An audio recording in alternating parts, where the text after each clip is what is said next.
CBC Saturday News.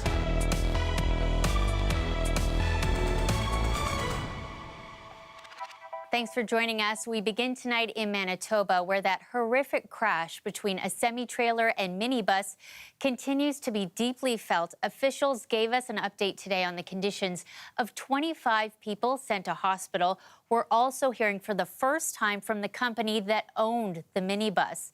Sam Sampson is in Dauphin tonight with more on that, plus the latest from police.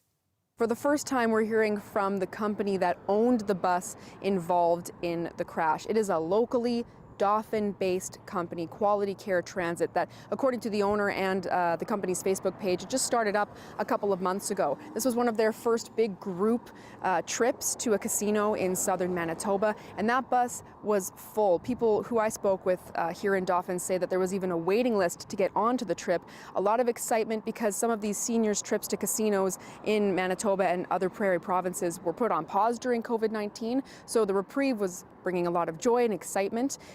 And then the crash happened. They were almost there. They just had to cross the Trans-Canada Highway, and the bus carrying those 25 people, mostly seniors from the Dauphin area, crashed into an eastbound semi.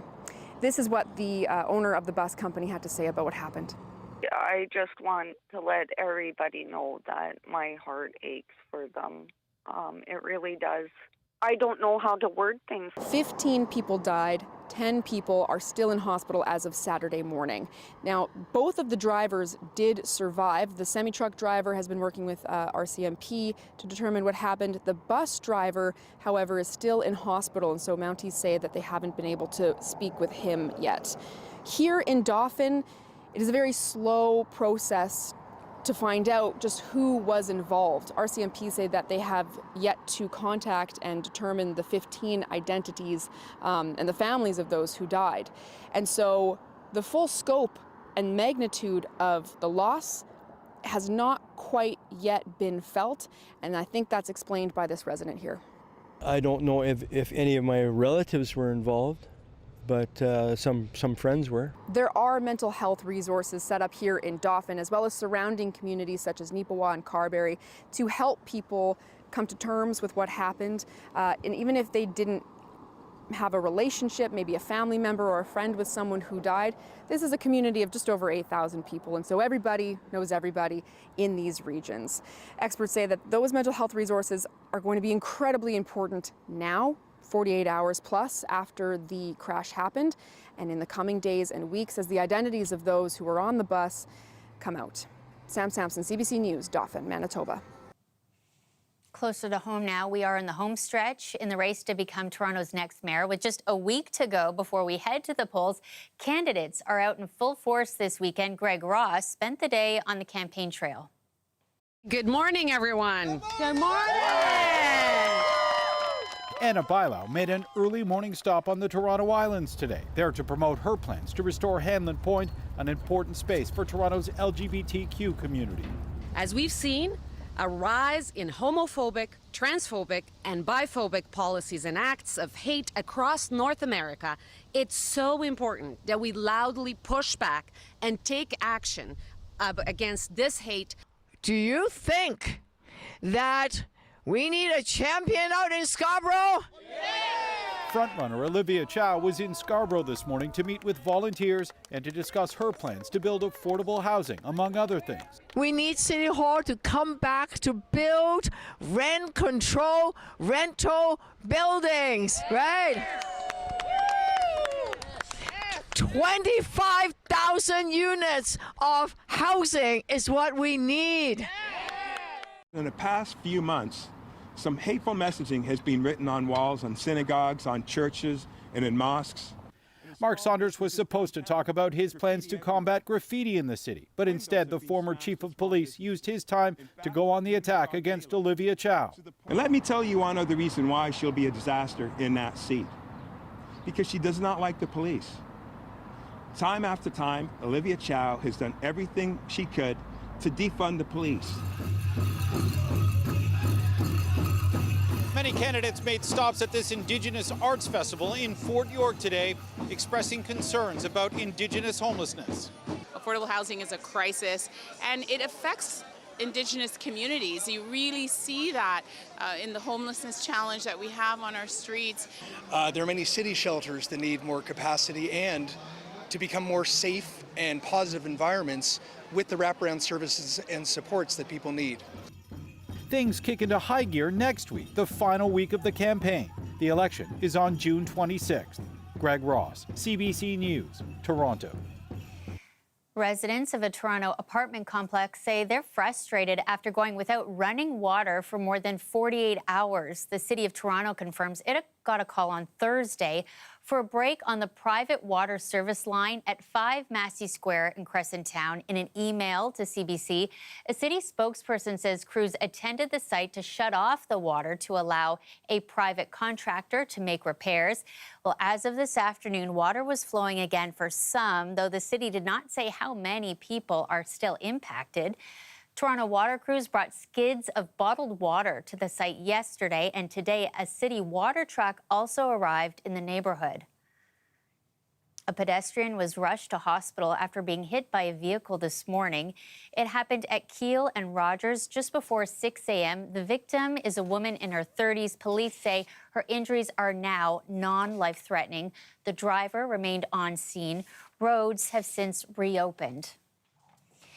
Toronto police have set up a command post to find a missing 69-year-old man. He's not been seen since Friday afternoon in the city's northeast, just near Jane and Shepherd. He was last spotted on Albion Road, walking towards Elmhurst Drive around 3 p.m. Concerned for his well-being because of his medical history, so we've deployed a great deal of resources in the area, including mounted Marine for the Humber River system. Officers from around the city have been transferred to the division to help with the search. Police have identified the man as Hernando. He's described as 5 feet 6 inches, 170 pounds, and bald. He was last seen wearing a light green short-sleeved shirt and black pants. Anyone with information is asked to contact police. Turning to a celebration at Fort York this morning, a traditional powwow featuring drumming and dancing took place. The annual event is hosted by the Namirez Native Men's Residence. CBC Toronto is also a media partner.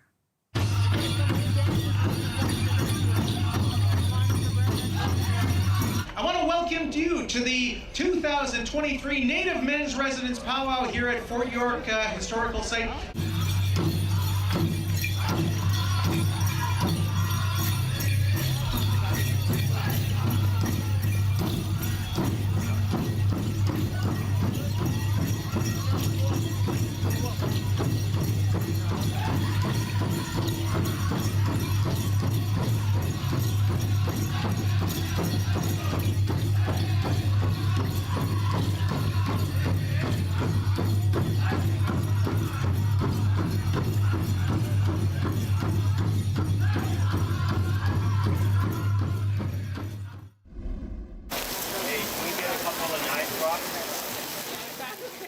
Oh yeah, here's a look at the taste of Little Italy. Many people enjoying the food, live music, and entertainment. If you missed it today, don't worry, you can enjoy the festivities tomorrow, but make sure you plan your way there. College will remain closed from Bathurst to Shaw until Monday morning, one of many road closures happening this weekend right across the city.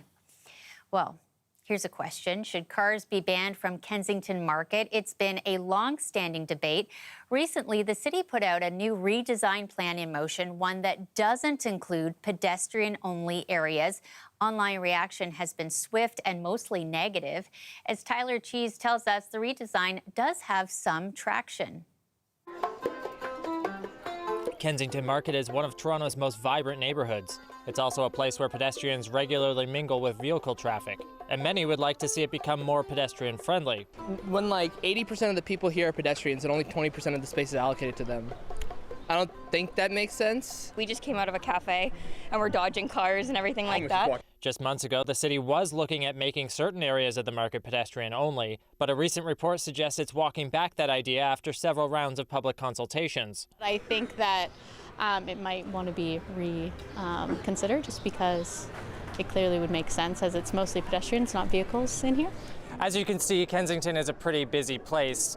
Plenty of the people we've spoken to say they'd be happy to see cars removed from the streets, but others are saying not so fast. Kensington, this crazy, massive Kensington, is a delicate area, and it's too precious to experiment with. The city's new redesign recommends widening many of the sidewalks and installing safer and more accessible curbs. The plan is meant to prioritize pedestrians while still accommodating slow-driving vehicles for local residents and business deliveries. But if you talk to people here and you talk to businesses, no, their reaction is very positive that it's being delayed.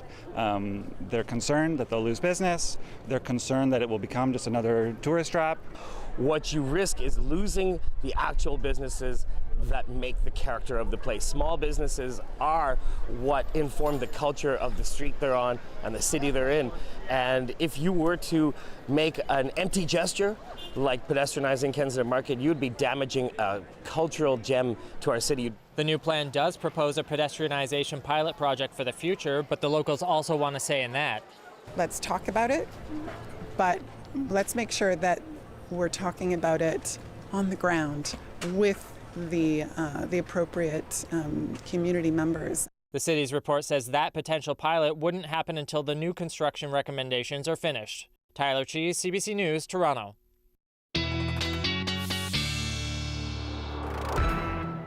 Beautiful day in Kensington Market, Sophia, and everywhere. There's so much going on right across the GTA to enjoy, and the weather, cooperated. Bang on seasonal, plenty of sunshine. You'll notice a little bit of haze, though, in the atmosphere. Air quality is going to be something that we will be talking about quite closely and watching for this upcoming work week. We will also be talking a lot about Dad tomorrow. I'll get to your Father's Day forecast. And it sets us up for what's going to be a bone dry week ahead, which will, again, exacerbate any air quality concerns and even the fire situation up north. Sunday morning, how's Dad's tea time looking? Bang on seasonal, as we mentioned, 17, 18 right around the region, lots of sunshine. And for that barbecue weather, 25 feeling like 26, just a tiny bit of humidity. And really, right across the region, you're looking at gorgeous Father's Day conditions, except maybe just a little bit in Eastern Ontario. Bit of a blip in the radar. Watch as I put on our graphic showing you the potential of a little bit of instability coming into the afternoon period for those of you in Eastern Ontario. Tomorrow, we could see a little bit of a pop-up shower or a thunderstorm around Sunday afternoon for those of you anywhere sort of east of Bancroft. And then as we look ahead to a little bit of the breezy conditions that will be with us this weekend, it will be fondly felt, but also bringing in a little bit of that smoke concern once again. So the air quality issues will be present for this upcoming week ahead as we're in sort of a stagnant, hot and dry pattern, but not like what we saw the week before last. I'll have the full long range for you coming up, Shannon. Okay, thanks, Sophia. We'll see you soon. You're welcome. Raising awareness around domestic abuse, that's the aim behind a new experience open to the public. What you're going to see is, as you go around, you'll notice that there's really nowhere for someone to go to. They can't look outside, there's no way to go up, there's no way to go down. They're stuck in this relationship, stuck in this place. It's called the Inescapable House. At first, it seems like your typical home, but when you look around, you realize, as she just said, there's no exits, meant to represent the idea of feeling trapped. The home also features displays of red flags of domestic abuse. If you're living with or have experienced violence or abuse, you can reach out to the Assaulted Women's Helpline, the organizers of today's experience. First Nations leaders and the governments of Canada and Ontario today releasing a proposed out-of-court settlement on natural resources rights connected to an 1850 treaty. The $10 billion proposal covers the 21 Robinson Huron Treaty First Nations in Ontario. They claim a collective annuity should have increased over time as resource revenues did. Instead, it increased only once to $4 per person in 1875. A protest march is underway in Quebec, aiming to protect asylum seekers trying to cross at the Flashpoint Roxham Road site. They'll be making the journey over 3 days from Montreal to Roxham Road. Yesterday, the Supreme Court upheld an agreement that effectively closed the site to asylum seekers. Until then, they had been able to use it to enter Canada and make their claim here rather than the U.S. Well, in the U.S., Joe Biden has held his first campaign rally since announcing his bid to run for president again. Chris Reyes has more on what he's promising voters. The only reason we're going to Philadelphia is my wedding anniversary. First Lady Jill Biden may have been on hand in her hometown of Philadelphia. He's not done. He's ready to finish the job. He's ready to win. And with your help, he will. But the event was anything but an anniversary date. Instead, Joe Biden officially kicked off his presidential campaign at a rally with labor union leaders representing more than 12 million workers across the U.S. I told you when I ran for president, I'd have your back, and I have. But you've had my back as well. The event is his first since announcing in April that he's running for a second term. The Republican field has filled up since then. So far, leading the pack, former President Donald Trump, who held his first campaign fundraiser of the year earlier this week, just hours after he was arraigned on federal criminal charges. Trump has used the case against him to go after Biden. Very sad thing to watch. A corrupt sitting president had his top political opponent arrested on fake and fabricated charges. At the rally, Biden made no mention of any of the Republican Party hopefuls, instead focusing his message on bringing jobs back to America and fighting for middle-class workers. We've got a story to tell. We've got a record to run on. And most importantly, we're not only changing this country, we're transforming it. Biden's bid for a second term has renewed criticism over his age and mental sharpness, particularly in recent weeks after a fall at a graduation ceremony and this remark at a rally in Connecticut. God save the Queen, man. In a May poll by Washington Post and ABC News, 68% of Americans said at 80 years old, Biden is too old for another term, and 62% believe he's not in good enough physical health to be in the Oval Office. At the rally, no signs of a slowed down Biden. Keep the faith. Thank you, thank you, thank you. With more than a year to go before November's presidential vote, Biden will need to keep up his energy for the long campaign ahead. Chris Reyes, CBC News. The curtain rises on a new play this weekend that's been years in the making, born out of frustration of not being understood. As queer disabled men, the actors say they're exploring what it means to be intimate and in love. Meg Roberts has more. My life is not tragic. My life is beautiful as I am. In the best way Frank Hall knows how, he's proving that through art. He's one of 3 queer disabled men who have created a play about their lived experience surrounding sexual intimacy, an experience that is rarely, if ever, seen on stage. I still believe in romance. I still believe in magic.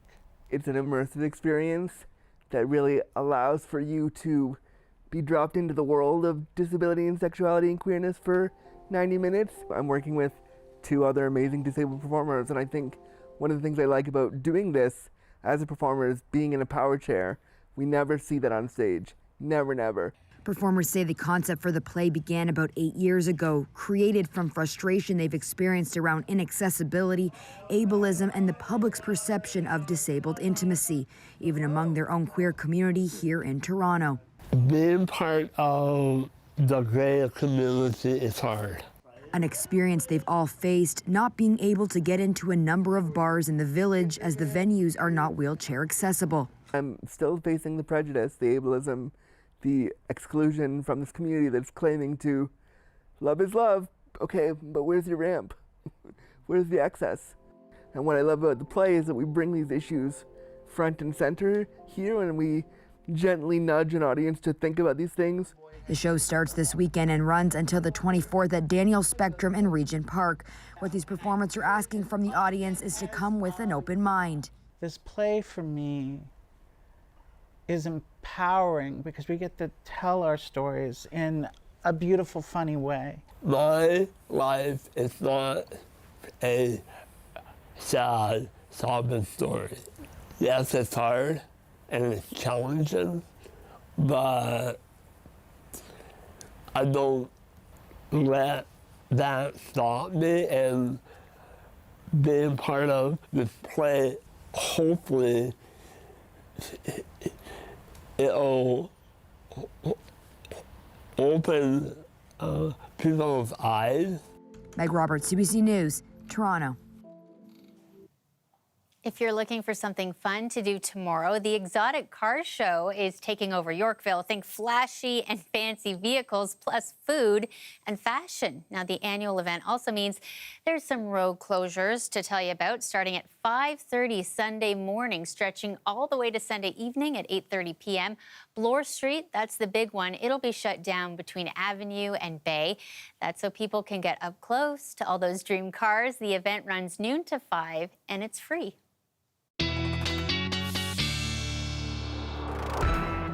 Sophia's back. Do you have your Father's Day plans all ironed out? Shall we not say? I really hope we wake up earlier than Dad to get it all done. We are that's not true. prepared this year. And you can't do the breakfast in bed for Dad. And I'm not much of a barbecuer, so, but the weather will be great. Maybe everybody will be looking up at the sky as opposed to my cooking tomorrow. Great weather for Dad. You mentioned some flashy cars. How about some Father's Day fun as well? We are talking about a high UV as well. So if Dad's out on the golf course, make sure you have adequate sun protection. Also, a northeast wind is what we're talking about, and that means the potential for more fire smoke to be back in our neck of the woods, not only for the next 24, but 36 and 48 hours as well. Actually, really much of this upcoming week ahead, it's a lovely stagnant pattern for sun lovers, even a bit of a humidex as we head into next weekend. The feels like we'll be into the mid-30s, but while we are soaking in kind of seasonal and above into parts of southern Ontario, have a look at the north. It's going to be the hot spot for this upcoming week ahead, especially as we head into late week, which is not going to be good news, Shannon, as we're talking about exacerbating already dire fire conditions, not only in northeastern Ontario, but also in parts of western Quebec, where there is no rain in sight really for the next 7-day forecast. It'll be dry down here, but it'll be dry and potentially dangerous up to the north, along with a lot of heat for this upcoming week ahead. So lots of stuff to pay attention to in the coming days. We'll see you again tomorrow night, my friend. Sounds good. Happy Father's Day to everybody watching. Thanks, Sophia. Well, if you're looking for ways to cool off this weekend, 10 outdoor pools in Toronto are now open for the season. People out enjoying a bit of a splash. The 10 pools are open on weekends from noon to 8 and Monday to Friday from 4 to 8. The rest of the city's outdoor pools will open June 24th. Swimming is free for all ages, and hey, you don't need a reservation.